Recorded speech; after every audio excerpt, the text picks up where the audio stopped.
it's this mentioned in the book, but it's not like you're crazy and that was it.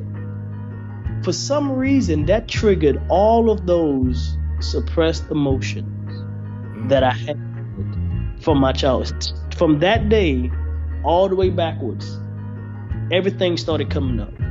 My mind started going a million miles. I started thinking about the molestation, the abuse, all the abuses, the abandonment, the rejection, everything that I did not receive when I was younger, leading up to that point. Numerous stuff. Wow. All she said was, "You're crazy," and that broke everything open for me. And again, and we mentioned this before, I didn't know where to go, and because I felt as if I needed to get rid of this, I said, I need to kill myself. I need to get rid of it. And I realized, the thoughts were playing with me. The devil was playing with my mind and telling me I'm not worthy. I'm not. Nobody loves me. Nobody cares about me. Just go ahead and just kill yourself. Hello, everyone. This is Alonzo Wims, and you are now tuned into another episode of the Everyday Stranger podcast. Let's get it.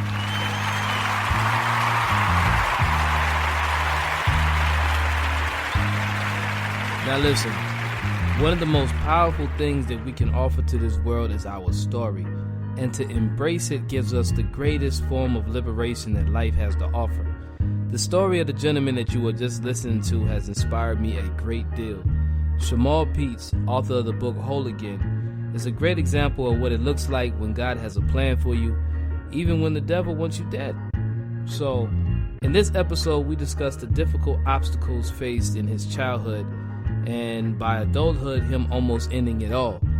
Now, in the present time, Shamal is the husband of a beautiful wife and the father of 2 beautiful daughters. He is also the founder of Kingdom Language and the associate minister at First Fruits Christian Center. So before we jump right into it, I want to also add, if you're listening to this podcast on Apple, iTunes, please make sure that you rate the podcast, give your feedback, comments and all that good stuff. This helps the podcast grow and progress and improve along the way. So any feedback is good. And again, I appreciate people listening regardless, okay? So we're going to jump right into it, y'all. This is episode number 13 of the Everyday Stranger podcast featuring Shamal Peets. All right, y'all, enjoy. Peace. We on the air. I always start off by asking my guests, what has life's greatest lesson been for you? Life's greatest lesson. Yeah. I've learned recently to be grateful for what I have and who I have. In a given moment, it could be taken away. Interesting. Have you always felt this way, or? As I matured, it made me realize that where I am and who I have are more important than what I have. So it's a maturing thing, definitely. So right now I have your book that I read as soon as I received it in the mail. It took me about just a few hours and, it was done. With that said, I first want to say I'd like to congratulate you, brother, for freeing yourself. And because this is, to me, is a very, after reading the book, I'm like, this is a very courageous move. You know what I'm saying? What made you want to write the book? I honestly felt as if, one, I needed to tell my story. Right. And two, it was something in the back of my mind that said, I can't be the only person who has dealt with this. Mm. And because I can't reach, everyone across the world, I can do something that I may not go physically, but my voice and my emotion can go for me. Right. And that was my purpose of I need to get this out. And especially, honestly, the book took me about 5 or 6 years to write. Really? Yes. It wasn't just I sat down one night and wrote it. This took some. I don't know if I'm jumping ahead of you, man. You stop me. No. Share it, bro. It took some crying nights. Because honestly, when I first started my first page, I couldn't finish, and not just the introduction, Really? because what I thought I was over, what I thought I was past, came back up, Mm. and and from that moment, I said, okay, I need to stop writing because what I thought was dead was buried, but it was still alive, Mm. right? Mm-hmm. So I had to go to my spiritual pastor and counsel and get some real counseling and help to help me navigate through what I was feeling because I thought I was over the pain that I've shared in the book. And that's why it took so long. It was just years of going to it, coming back, and finally, back in 2018, I finished it completely. Right. Well, I published it in 18, but I finished it in 17, really. Okay. You named the book Whole Again. Hmm. Um, what made you decide on the title? Well, my faith, in my faith, we sing a song. Uh, it's an old spiritual hymn, and it says, "What can make me whole again?" Mm. And when I thought about the lyrics of the song, it was talking about Jesus Christ, and that's just my faith. I believe in Jesus Christ, and it says, "Nothing but the blood of Jesus can make me whole again." Right. And I thought about my life and how going through those different traumas and experiences breaks us into pieces. Right. And until I've come in contact with my faith and accepting my belief, I believe through Jesus Christ that I'm made whole, not just emotionally, but spiritually, psychologically, but just my whole person as a being, I'm whole, made whole all the way around, and that's what made me come up with the title "Whole Again." Because when you read it and you get to the end, you will see the wholeness actually taking place. Right. Right. Interesting, man. In the beginning of the book, a brother by the name of R.J. Washington, Hmm. um, I believe you described you recall the moment where he I believe he laid hands on you. Right? Am I correct? And Oh yeah, he said that you had a calling on your life, yes. and the enemy wants him out of here. Hmm. At the time, I believe you had mentioned that you didn't know what that meant. Correct. How long did it take for you to kind of understand that, or did it? I mean, when did that actually click? Like, oh, this is what he meant. It didn't click until I want to say around. I had to be like in my 20s. Oh wow. Yeah, when I really got to believe in my faith, and then I started to reflect back on the things I endured and encountered over my life, and I said, you know what? I see what he was saying now. It makes sense to what he was saying. I mean, I was a young boy at the time. Of course, Mm-hmm. I'm not going to understand, but of course, when I get older and I'm maturing spiritually, I'm like, okay, this is what he meant by that, Right. and Right. that's what kind of helped me. Right. I see you saying. Hmm. And the moments I believe when you had moved from the islands to Florida, I believe Florida was the first place y'all had moved to, correct? Yes, sir. And I recall you mentioning your mother. So how was the relationship between you and your pops? Was it a off and on kind of thing, or was he normally around? Or It was a hit and miss. yeah, Um, it was like I said, it was off and on. And I see him some days I won't see him, and it's one of those things where he would come around and I would be around him, but it wasn't on a consistent basis. right. I see you saying. And I mean, did you at times wish that he was there more often, or was just kind of eventually you were just numb to it, like nah, it doesn't really matter. It's just a regular thing. I'm supposed to be with my mother more times anyway. Like how did you take that the relationship? Honestly, Mm-hmm. I always felt the need to be around my father.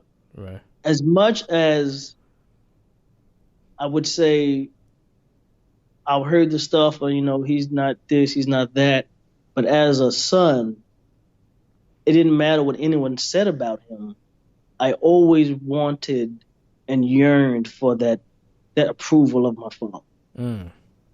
because of course, the fathers have a voice that mamas don't have, Right. and many of us need that father's stamp of approval, in our lives. Yeah, definitely.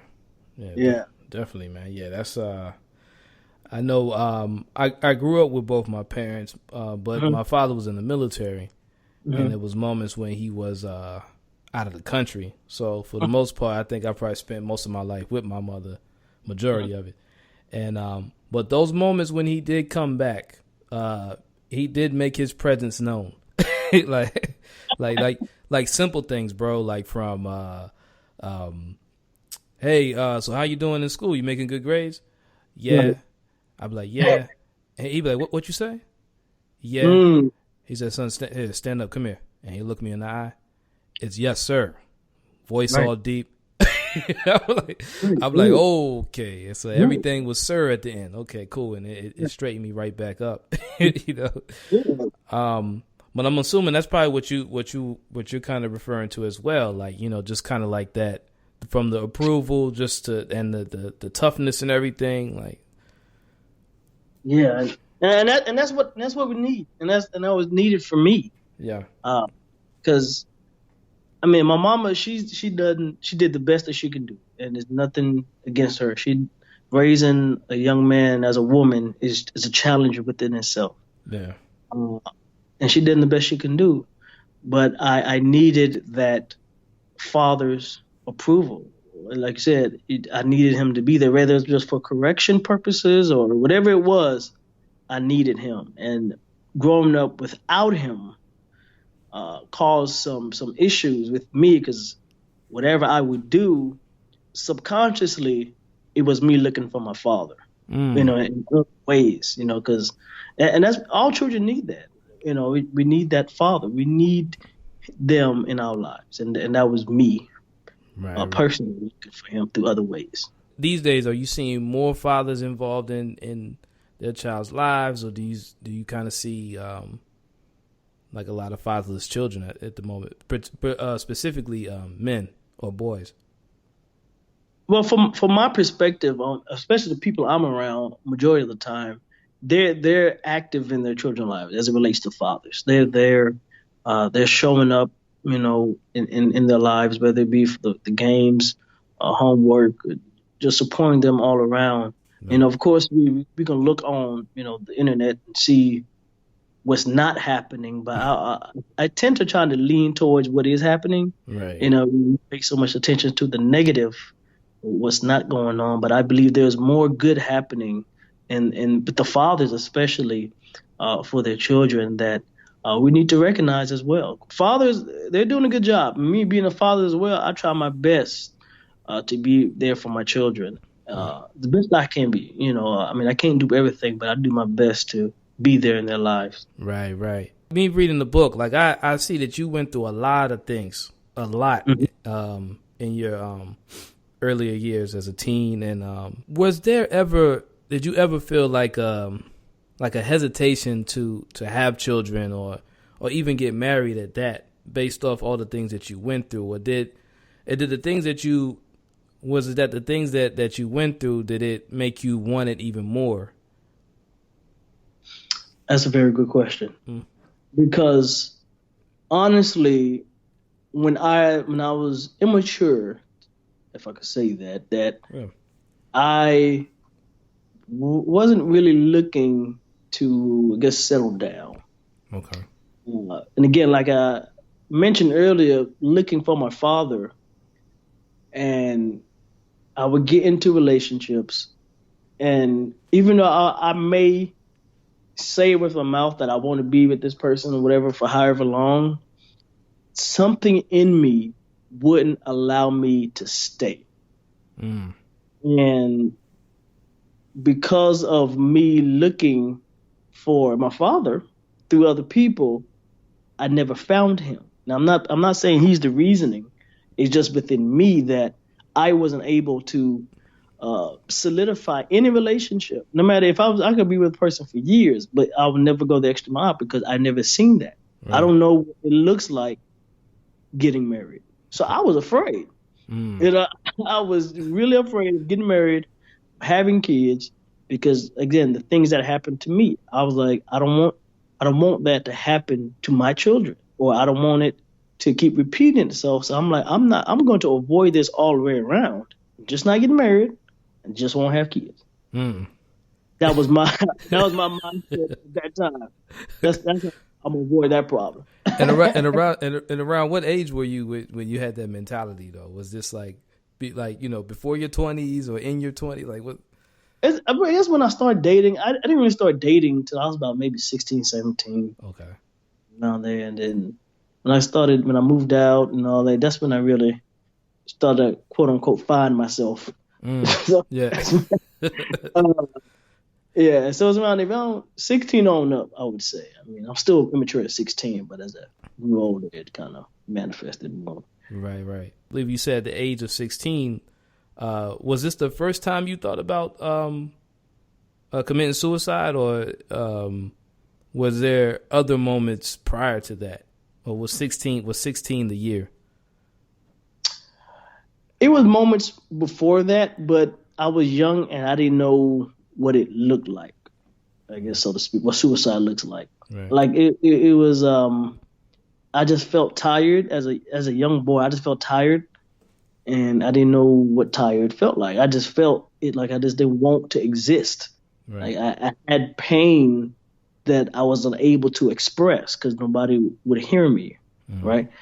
And so, like I said, when I got old enough and being exposed to high school and different things of that nature, then I started to hear things and see things on TV and hear about people committing suicide. And then, of course, they'll play on the news, and I'm like, oh, that's how they do it, right? Right. So that's how I begin to play with that thought of, okay, well, if I wanted to end my life, I could do it this way.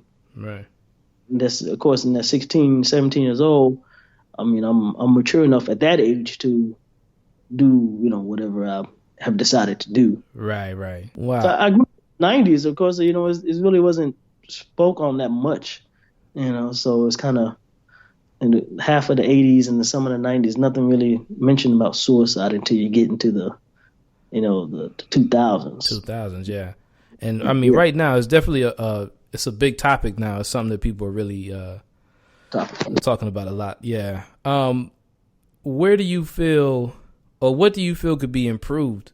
I mean, based off what you've seen, and what are some things? I mean, and based off your experience as well, what are some things that you feel parents can do in order to avoid things like that? Because one of the things I'm based off what I'm from what I'm reading in the book is that it's, to me, it's the same reason why I grew up an introvert. Is because what happened when it all boiled down to it was that I didn't really have any outlets to express myself freely.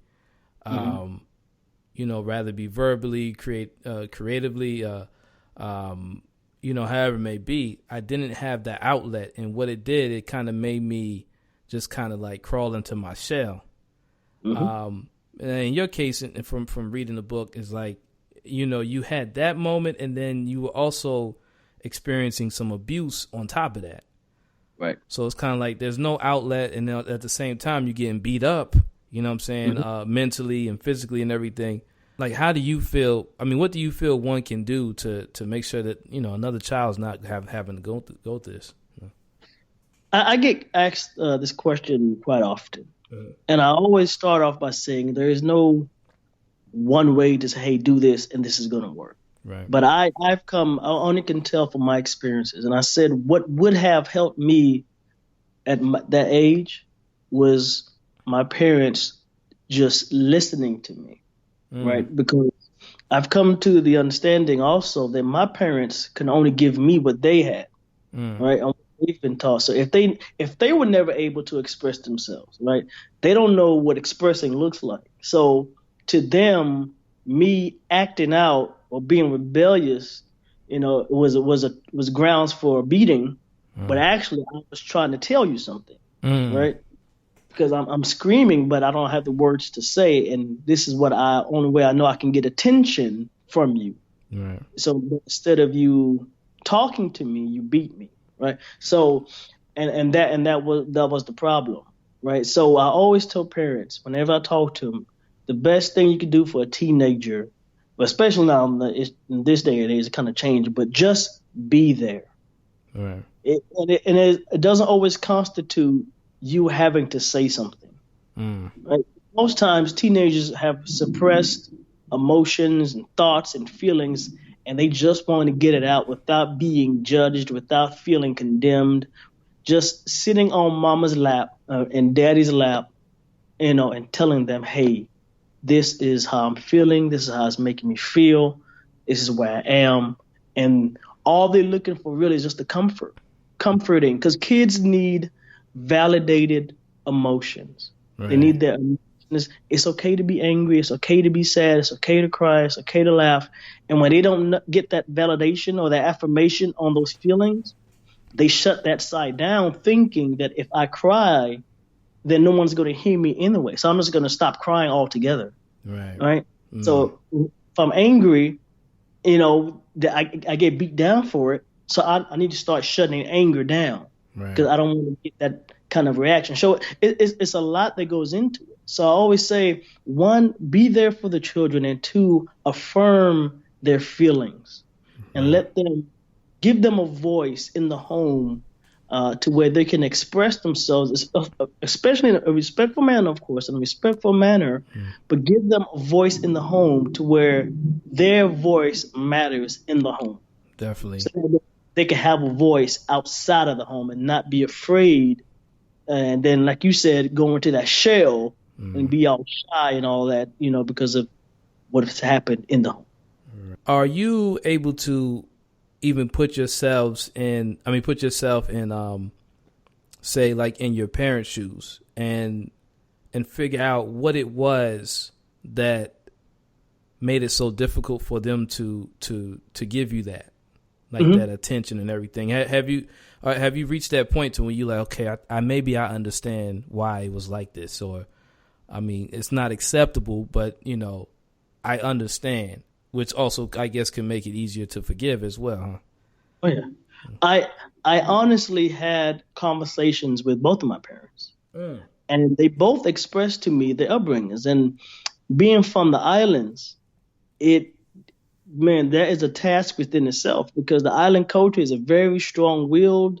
I mean, we're a tough culture, Right. and and the parenting in the culture is ooh, Yeah. it's just you just don't talk back to your parents. You just don't say stuff. You do what I say and don't do what I do. You listen to me, you respect your parents, and that's it. So you're just walking around just doing what your parents say, but not really expressing how you feel. So Mm. with my parents, they both shared with me the pain they had to endure as they were teenagers, as they were children, the discipline they were under, Yeah. the and both of them, they express how things have happened to them that they weren't able to really express, Right. right? So in return, when I want to express it, of course, they don't know how to receive it or hear me out because it never happened to them. Yeah. I see what you're So saying.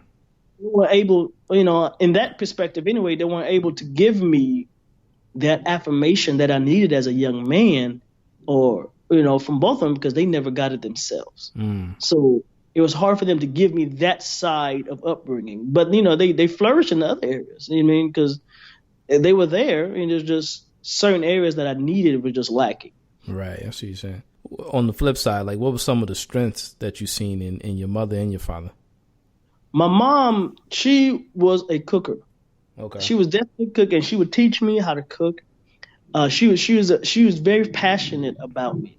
She Mm. would always try to protect me, right? And my mom had this thing of making me look like I was the sharpest man on the planet. Yeah. Back in those days when I was in high school, man, I had all the platinum FUBUs, and I might be dating myself, but Fat Farms, and Oh yeah, fat fall. done a Fat Ooh. Farms and a DKNY, Yeah, the Ice. lugs. Yeah, man, I had all that. So she used to dress me to the T, man. Mm. So I commend my mom because, like I said, being a single parent raising children by yourself, it was tough. But she made sure that we always ate. She made sure that we was always dressed. I mean, we didn't have lights off or food missing, and I mean, at that age, I didn't know if we was poor or not because to me, my mom had money. Right, You know, right, right. so she was making it work. I don't know what was going on, but she was making it work, and I was just always decked out. My shoe was always shining, Nikes, Jordans, you name it. Right. Well, back then it had Grant Hills, but but God, the hills. yeah, I remember those. Ooh, yeah, those was man. fresh. Man, for real, I used to love them Grand Hills, man. And with my dad, he was passionate too. Right, So weekends I would go over there, to my uncle's house, and he used to live not too far from uncle, and he just let me do what I wanted to do. I mean, I used to go back and forth from his house to my uncle's house, ride my bike. Um, he was just always there, get my hair cut. So like I said, they were there, and they was just giving me. Um, as a young man, just give me my I guess my self esteem or helping me in that area. yeah, So I credit them for that because they were doing a good job of making sure that I was taken care of. I right, was never out in the street, never cold or anything like that. But they did a good job of taking care of me as a young man. right, right. Nice, man. Yeah, because I recall some parts in the book. I think in the beginning you described you were kind of like you said your mother's biggest fan in a sense. I believe you said she sang in the choir. I think. Yeah, she sang in the church choir, and she was every Sunday. I was at church, man. Sundays, midweeks, some Saturdays, I was always at the church. Right. If you the only child at that time, I didn't have nobody but me and my mom, so I was always rooting for her and cheering in the Yeah, choir. And I'd be all happy and singing along with her. So yeah, I was a fan. that's great. I was a Yeah, fan for sure. it was interesting because as I'm reading, I'm like, man, okay, they had a really good relationship, and you kind of realize later, like, oh man, like what happened? Things kind of go downhill. Do you feel like the conflict between you and your mother? You think that could have been because perhaps like the absence of your father at the time, or because he wasn't around that much, or Mhm. um, mhm. I can't I can't really speak for my mom and say that's what it was, but I felt in my heart that because I looked so much like my daddy, Yeah, and that and the things would trigger my mom that would remind her of my dad. The right, things because my understanding is I have some of my daddy ways, even though he wasn't always around. I just picked up some of his ways, which is true. We pick up the habits of our parents without them being around at all. It's just what it is. right, And what it was is, it's just when you have unresolved anger, it builds up, especially over time, right? And then being a young man and being a woman, she didn't really know how to be a man because she's a woman, right, right? She would try to, give me this toughness to make me into a man, but that was not what I needed. It's not what I needed at the time, and she didn't know exactly what to do. Like I said, but I commend her for doing the best that she could do as raising a young man. But I always tell single mothers, don't say that you're going to be the mother and the father because you're not. You're the yeah, mother, the woman. You're going right, to raise them because you play an important role just like the father played. mm-hmm. But your part is to give them that nurturing, that tenderness, that love, because women are more tender than men are. Yeah, Most of them. But yeah, it just that tenderness is what mamas give. That toughness, that sternness, that boy, get up. That's what daddies give. yeah, And mom, she really tried to be the mother and the father, which was tough for her. She, like I said, she did the best that she can do, mm, but it was tough. And raising a young man and trying to make him to be a man was a challenge within itself right. uh, at that time. I see you saying. So there's someone that was really, really, or is really, really, really close to me. I'm not going to say the name because I haven't asked for permission to share this. So let's just say this person is really, really, really close to me. There was a story that she had told me a long time ago. This was when I had lost my virginity. And what I was taught was like whoever it is you have sex with first, that's the person you're going to have to marry. So in my head, I was so young. I think I was like, 15, 16. Um, you know, I find out later, the girl had, cheated on me or whatever like that. And it hurt bad because I was like, oh man. I wasn't hurt because he cheated. I was hurt because like I feel like I was going to fail my parents because oh man, I just had sex with someone and I'm not married to him. That means I'm sinning really bad. Like I'm in the wrong right now. Oh man, my parents ain't gonna like this. And so I remember one time I was crying, man. I went home crying, and this particular person, they had to sit me down and how can I say? Yeah, sit me down and basically explain, like, hey, okay, yeah, you're not going to marry this girl. You're very young. But let me tell you what I went through because, my first experience wasn't the best. And come to find out, how can I tell this story without saying it? It basically, there was it was a molestation incident that occurred. And, I kind of looked at my situation like, oh, wow, okay, so it's not that bad then. Anyway, I say this to say, when I went through the part in your book and everything, when you had said you had went through that, like, I really connected with that. Not that I experienced that; it didn't happen to me or anything, but because the way how it was explained to me by this particular person that it happened. And one of the first things that she had told me is that she didn't feel safe anymore. Now, again, we're speaking from a woman's point of view, but from a man's point of view, though, are these the same feelings in a sense, or is it different when it comes to like being like a little boy and everything? Because a lot of times we compare certain sexual abuse occurrences, based off the boy or the girl, and a lot of times we don't take the boy's part as tough as we do with the woman. How would you measure? How would you measure that? Do you feel like it's equal pretty much, or do you feel like there's some kind of difference with that? For me, I felt as if I did feel the lack of safety. I did feel the lack of protection.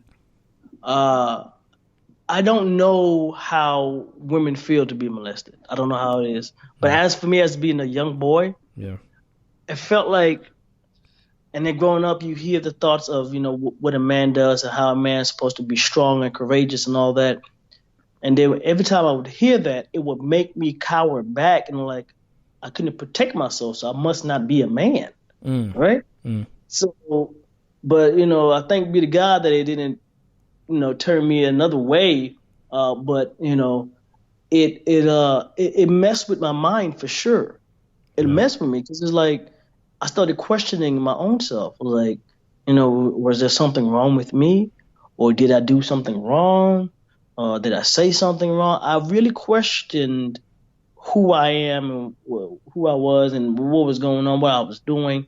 So it left a whole bunch of unanswered questions. Right. And again, I couldn't navigate through those questions or get the answers that I needed. So it left me puzzled. Right. So can you imagine, being 5 and 6, 7 and 8, those tender ages? I don't feel protected. I'm confused. All these questions going on. I have suppressed emotions, but I'm a young boy. Right? So now society tells me that I don't cry, and society tells me to toughen up and be a man and be strong. I didn't know, as a young man, I did not know what strength looked like. From a man's perspective, it was tough being molested. Right. I didn't know because I was supposed to be strong. And one of the instances in the book, when you read it, the second molestation, I was told that if I tell, I would get killed. Yeah, that one had me kind of That made my heart jump a little bit. I was like, Right. wow. So Yeah. being what, nine, I think I was 9 or 10 around that time, being that age, of course, I can't tell anybody because this adult told me that if I say anything to anyone, that they were going to kill me. Mm, So I had to push all of this down as a young man, but I'm supposed to be strong. right. I couldn't be strong in that moment. So again, I did not know what strength looked like. So I held all that back. Do you feel like, in a sense, the holding back in that particular moment, do you feel like, without you actually knowing it, do you feel like you were displaying like any kind of strength at all? In that moment, no, Mm, because I needed to get that out. right. So now that opened up me to having secrets. Mm, Because now, because I was told I was going to die pretty much, now I've discovered a thing how to manipulate. mm, So now enemy, not only was I molested, now I was introduced to manipulation. So mm. now I know how to do it to somebody else. Now I'm Wow. not saying I haven't molested anybody, put that out there. No, no, But no. I I know you just I, said. I learned through that how to manipulate Right. people into getting what I want out of Wow. Wow. That's interesting, bro. them. Yeah. That's like, yeah. Wow. That's, man. Okay. It's deep, man. I'm down. It's a Man, lot. man, bro. I mean, but it's just amazing, man. That like, just you going through that, and I'm sitting here talking to you right now, and you're like, you know what I'm saying? Like, first off, I would you never know what people's stories are, and I think for the most part, man, like whenever I was, when I was taking pictures of you all and everything, it was like, I just wanted to treat everyone like human beings, but these kind of things I would have never thought was going on, So when I met you, remember the time when I met you? It was at a hotel. It was like a conference room, and I think Kieran was doing like some kind of it was like a Bible study session or whatnot. You remember this? 'Cause actually, I have old pictures of you. Actually, Really? yeah, bro. I gotta find the memory card, but it's I'm trying to change my memory it was because you, I it was you, and you look uh, super young too, bro. It was you, Hendrick, a whole bunch of. all I know what you're talking about. I was in sitting down at the table. Yep. Yep. Yeah, Yeah. that's yeah. Where were you at? I mean, what were you going through? I mean, where were you at personally around that time? I believe that was 2011. I think. Yeah, I was still searching. Okay. Okay. I was still a broken person, but I had a good smile. Right. Right. I had a good mask. Yeah. Uh, I mean, I could be around people and still, shine. But I was damaged severely internally. Right. So I remember that time. I Yeah. was really broken. Yep, I remember that. Yeah, man. That's. And then a couple of years forward, you were ordained, correct? Yeah. So like right now, so what are you doing right now? Are you doing any ministry right now, or?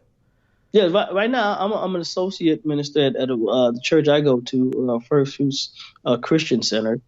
I've been there, what is it, 2019? I've been there 8 years since Wow. March 11. Yeah, I've been there, and since being there, where I'm at now, since Hmm. being here, it really has, man, it brought me to another level of maturity I have never seen Wow. before. It really, man, it has literally blessed my life being there, being here. Yeah. I mean, I already got my kids, the whole package. It's just, yeah. Yeah, bro. I'm gonna have to come check you out too, man. Sure, sure, for sure. So we're gonna double. I got maybe a few more questions, man. Let's talk about relationships, bro. Now before you got married, there was someone before your Mhm. wife. Right. Um, how much of a role do you feel like? Because I read in the book where that one line that she had said kind of like just caused you to go overboard in a sense, like, okay, think I'm crazy, okay. So Um, but how much of a role prior to that do you feel like she may have played, um, you know, to you mentally and I emotionally and everything? when I see this is key because before I met her, I got ordained. Okay. So Oh. me being ordained was like a stamp of approval, Okay. right? So shortly a time after that, um, I met her, and being a minister now, I'm thinking because remember, like we mentioned before, I never thought I'd get married. I didn't want to get married, Right. and nothing. No, but in my mind, I had an image that I wanted to keep. And all this goes back to the image my mama kept me looking like, right? Right. And the image my mama had me dressed up looking nice. I looked the part, Mm-hmm. but inside I was damaged. And I brought that same mentality over into even being ordained and all that into this relationship. So in my mind, I wanted to create an image to Mm. make it appear as if I got ordained. I'm finna get this wife. I'm finna be this pastor with this wife and have this church. And, the whole shebang. I'm finna do this thing. Right. And so I put all of my effort, everything, I mean, my whole being into this person to where I subconsciously made this girl an idol. I didn't Mm. realize I did it, Yeah. but some way, somehow, I made her an idol. So whatever she would say, I would cling to every word. Like, Ah. if she didn't talk to me for a certain amount of time, I will feel like my life or my day was incomplete. Like I had to talk to her. She was my everything, literally. And of course, that's not healthy. Right. And so the moment you mentioned that, when we got into that last argument in Mm-hmm. my apartment, I always remember this. And we argued. It was something trivial. I don't remember what the argument was about fully anyway. But all she said was, "Oh, you're crazy." Mm. And it's not that it's this mentioned in the book, but it's not like you're crazy and that was it. For some reason, that triggered all of those suppressed emotions Mm. that I had from my childhood. From that day all the way backwards, everything started coming up. My mind started going a million miles. I started thinking about the molestation, the abuse, all the abuses, the abandonment, the rejection, everything that I did not receive when I was younger, leading up to that point. Mm. Numerous stuff. Wow. All she said was, "You're crazy," and that broke everything open for me. And again, and we mentioned this before, I didn't know where to go, and but Mm. because I felt as if I needed to get rid of this, I said I need to kill myself. I need to get rid of it. And I realized, the thoughts were playing with me. The devil was playing with my mind and telling me I'm not worthy. I'm not. Nobody loves me. Nobody cares about me. Just go ahead and just kill yourself. And Mm. and that's what took me to that point. It wasn't even about her at the time. She didn't do anything wrong. It Right. was it was me having those internal issues and those suppressed emotions that took me over the edge at Wow. that. Wow, man. Yeah, that's yeah. I don't know why I feel I can identify with that feeling in a sense, like, like, man, there's nowhere to go right now. Like, man, like, might as well go ahead and do this. But it seemed like there was still some hope within Mhm. you, some faith, Yeah, because it wasn't just like just jump. It was like nah. It was like a hesitation. right, right. In As the as in the Go ahead. No, in a sense, what I felt, and correct me if I'm wrong, is that you wasn't really ready to do that. Hmm. You didn't want to. I mean, Yeah, my body was going there, Yeah. but my mind, I just couldn't get some enough courage to actually jump. I like like you said, something my was holding on to me, and I really believe to this day that it was all those prayers that my mama prayed over me, even though stuff had, she still prayed up for us, and all the stuff that I've seen and encountered on the good side of it, like that stuff was holding me back from going through it. Because at one point, and then you'll see it in the book, you saw it in the book, I was literally hanging off the bridge. I climbed over the rail, and only thing I was holding on to was the railing. Like my feet were dangling in the air. Man. And I was literally about to let go. And but I couldn't do it. I was telling myself go, and something like, nope, don't do it. Go. No. So it's like I mean, it's not to make it comical, but you see the cartoons, where they get the devil and the angel fighting on your Yeah. shoulder. Yeah. That's what I felt like was happening in that moment. Like, go do it, and then no, don't do it, and that's where I was. And then it felt like somebody literally grabbed me and pulled me back over to the other side. Wow. It man, it was I can't describe how it felt like someone grabbed me with one arm and just grabbed me and pulled me over to the other side. Man. And when I got to the other side, no one was around me. No one was there. So like I said, I mean, I'm not trying to make it spooky or anything, but I'm my faith. I really believe it was an angel that grabbed me and pulled me over to the other side. And there's no other way to put it. I'm sorry, but there's no other way. Definitely. I I mean, think, like, yeah. the bridge was shut down, bro. The bridge was shut down. It was helicopters and everything. This was a scene. Bruh. I mean, it was shut down in both directions. 5 o'clock on a Friday. So you can imagine people want to go home. Like you said, you got home at 12 o'clock midnight. I'm pretty sure they got home late that night because the bridge was shut down for a while because They- they were trying to negotiate with me and tell me to come down. I was like, no, leave me alone. I'm about to jump. It was a big old thing. it was when I had read that part, and when you spoke on, like, you being lifted from, back onto the bridge, I was like, man, I think this is what R.J. Washington was talking about. You know what I'm saying? Yeah. That's what I was like. Yeah, this is the moment right here. And bless his soul. He passed away a couple years back, but he was very profound in all his teachings, and he always he always held me under him for a while. Right. Until we moved to another city. But I was always at his house and met his children and all that, and so, like you said, that was his words actually manifesting now. That God has a plan for me, but the devil wants to kill me. Man. And that was the manifestation of exactly, look, that's what, 18 years later, 19, 20 years later, and look what happened. Powerful, I'm bro. actually about to jump off. That's powerful, man. Yeah. That story is powerful, bro. All because God has a plan for me. Yeah, man. Goodness gracious, bro.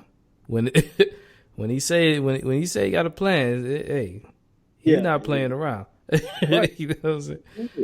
Bro, so now I want to go to the light at the end of the tunnel, which is your beautiful family. I'm very privileged to say that I was able to shoot the wedding, because there was some in me that said, like, this is the real thing. This is like, I felt this more than any other wedding before. Like, these two are ready. How has marriage affected you positively, and what are some things that you learned about yourself when it comes to marriage and being a father? I thank God for my wife, Aisha. She has this heart like I've never seen before. She's I don't know. It's hard to put in words to it's just really no words to really describe her, but she's just phenomenal and patient with me. Right? I mean, I'm not saying that we're perfect, but she has a patience that a lot of people didn't show. And from my understanding, because she grew up in a big family, so they was always around one another. So Right. she understood having heart to heart conversations. Right. She understood being around and being there for people when they're hurting and when they're crying and when they're sick. My wife has a big heart for people, Mm. and when we got together, it was just this connection that was undeniable. It Right. was there, and with that, and I couldn't let her go. I was like, she has me. She got me. You know, and That's how you know it's the one right there. You say that. 7 years later, we were blessed with two beautiful children. Wow. And uh, so it taught me a lot. It taught me how to be more selfless. Mm. And especially being a father. My kids, they don't care about me being a preacher. They don't Right. care nothing about that. When I come home from work, they're ready to see daddy. Right. They're ready to play. They're ready to run around this house. They're ready to color. They're ready to do homework. And I got to understand, it's not about me right now. Especially when I have kids, it's not about me. Right. Right. Everything I do now hinges upon how is this going to affect my children long term. Mm. How is this going to affect them? Every decision I make, will this affect them in a positive way or a negative way? Right. And that's what I go through life now, thinking about my children and everything that I do, thinking about my wife and everything that I do, because now I don't just live for me. I have people looking up to me. And then the only drawback I would say is that I didn't have a model of it growing up, but now I'm doing the best that I can to give my children a father that I really didn't have, Yeah. and be a husband for my wife that I'd never seen a husband before. Yeah, bro. So You're actually drawing something that you've never seen before. That's amazing though. Like you have to create your own definition, image of what a husband and a father is. right, Um, you know what I'm saying?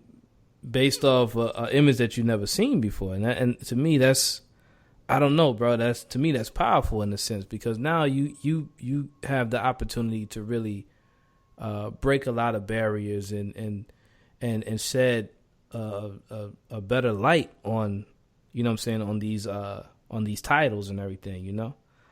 yeah, Um, yeah, because it's in my heart. yeah, man. Whether I seen it or not, I really believe God gives us the strength and the power and the grace to really even present it unto my wife and my children, something that I never see. Because God, if He's eternal, then He knows everything. Right, So all I have to do is talk to Him and to ask Him to show me how to be a husband, show me how to be a father, right, show me how not to be abusive, right? right, right, How to be there and not be verbally abusive or even physically abusive. If I discipline my kids, how to do it in a way to where it's done. Everything I do needs to be done out of love from a love bank. right. That way, it can be beneficial in long term, Definitely. and that's what's been helping me along the way. Nice, man. This is great, man. Well, bro, I got it's a question that I'm asking everyone. Okay? Every guest gets this question. Hypothetically speaking, if this was your last year on this planet, Mhm. how would you see your life then after hearing that news? Would you change anything? Would you intensify anything? How would your life look? Honestly, I don't think it will change too much Mm-hmm. because we'll probably have to talk another time. But my wife and I experienced an extreme tragedy in February when we are passing of one of our children. Uh, Oh, yeah, but we can say that for another time, okay, bro. yeah, That's gonna yeah, be an hour talking about yeah, that. yeah. I hear you. Experienced a stillborn baby and at 30 weeks, and that was tough for me. So from going through counseling with that and dealing with that, and of learning how to live in my new normal, which is dealing with grief now. But in return, I've put more value in relationships. And again, I mentioned this in the beginning. Mm, My value is more on relationships and people and loving on the people, regardless of the differences we may have, regardless of how we feel about one another and our different beliefs or whatnot. People are valuable. mm, My wife is valuable. My children, you're valuable. yeah. Whoever I'm in contact with, you're valuable to me. Mm, And nothing. on this earth can take away the beauty of people, right? I could always get a new car. I could always get a new house, but if my wife passed away, I can't get the same Aisha. Mm. So I put more value in people and relationships and spending time. Like I still go to work, I still do what I have to do, but nothing would really change. I could always spend more time, I guess you would say, but I wouldn't really change too much because I've doing the best that I can to really let me be seen versus my back. Right. My face is more than my back. Man, hey, that means you on the right path, bro. So, for sure, man. Well, look, man. Well, if you want to share a few words about the book, man, what's some things you want people to know about the book? I'm gonna go ahead and I'm gonna give you the microphone on this. Where they can buy it, what they can expect, and all that other good stuff. Okay. Well, again, the book is entitled Whole Again. If you want to purchase it, it can be purchased at kingdomlanguage.org, or it can be purchased off of Amazon.com. Just search my name, which is Shamal Peets, ShamalPeets. And the book is just basically being transparent, showing and explaining how I started and what led me to depression, what led me to suicide, because it doesn't just pop up one day. It's a pathway. It's a tunnel that it goes through, and I'll just share with you my experiences with it and what caused me to go down that road and my recovery, because I always like to share not only the bad side, but there is hope for anyone out there. If you're even feeling depressed and or suicidal, this is just to let you know that there is hope. You're not alone. There are resources out there. There are people out there who are there for you, and that's what helped me come out of it.